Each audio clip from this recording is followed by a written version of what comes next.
साथियों, आज हम एक डिजीज के बारे में बात करेंगे जिसको डिमेंशिया कहते हैं, फॉरगेटफुलनेस कहते हैं, जिसको आम भाषा में भूलने की बीमारी कहते हैं।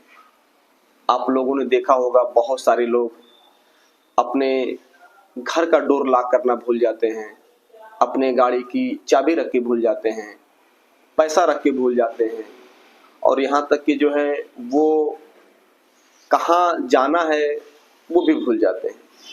आमतौर से ये चीजें सबके अंदर होती है कि कभी कभार इंसान भूल जाता है, बट अगर कोई इंसान 4 से 6 महीने रेगुलर ये भूलता रहता है तो उसको डिमेंशिया हो सकता है।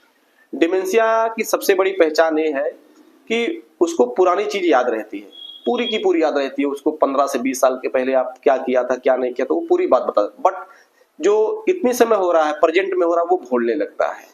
दूसरी चीज, जब एक नॉर्मल इंसान 50 के ऊपर एज होती है, 60 साल के बीच में होता है तो उसको 2% मेमोरी लॉस हो सकती है।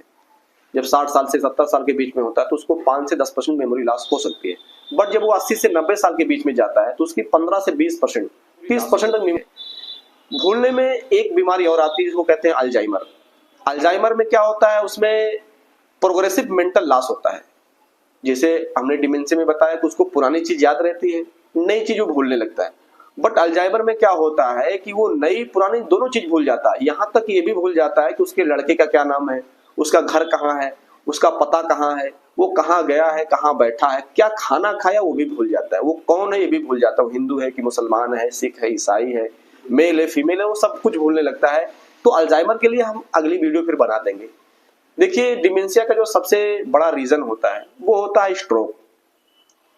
स्ट्रोक से भी हो सकता है, ब्रेन में स्ट्रोक हो जाता है, स्ट्रेस से भी हो सकता है, किसी को तनाव से भी हो सकता है, किसी को हाइपोथायराइडिज्म है यानी किसी को थायराइड की डिजीज है उससे भी हो सकता है, जेनेटिक भी हो सकता है, घर में किसी को है उससे भी हो सकता है, और विटामिन के की कमी से भी हो सकता है। अब इसमें जांच पड़ताल की बात करते हैं जिसको कहते हैं इन्वेस्टिगेशन। इन्वेस्टिगेशन में CT scan, MRI, blood test भी किए जाते हैं, बट ये आपका डॉक्टर करेगा, आपको अपने से नहीं कराना है। और इसका जो ट्रीटमेंट की बात करते हैं तो ट्रीटमेंट जो है इसका 2 तरीके से होता है, एक साइकोथेरेपी होता है और एक फार्माकोलॉजिकल तरीके से होता है। फार्माकोलॉजिकल का मतलब होता है कि आपका वो साइकेट्रिक डॉक्टर इलाज करता है, उसमें कुछ ड्रग देता है, और साइकोथेरेपी में क्या होता है कि आपसे बातचीत करके इलाज किया जाता है। तो साथियों, बहुत लोगों का मानना है कि भूलने की बीमारी की कोई दवा नहीं होती, शक की कोई दवा नहीं होती, बट ऐसा नहीं है, सारे चीज की दवा होती है। यहाँ तक कि अगर आपको लेजीनेस होता है, आप घर में बैठे रहते हैं, सोए रहते हैं, आपका मन नहीं लगता है, आपको लड़ने का मन करता है, सारी चीज की बीमारी की दवा होती है।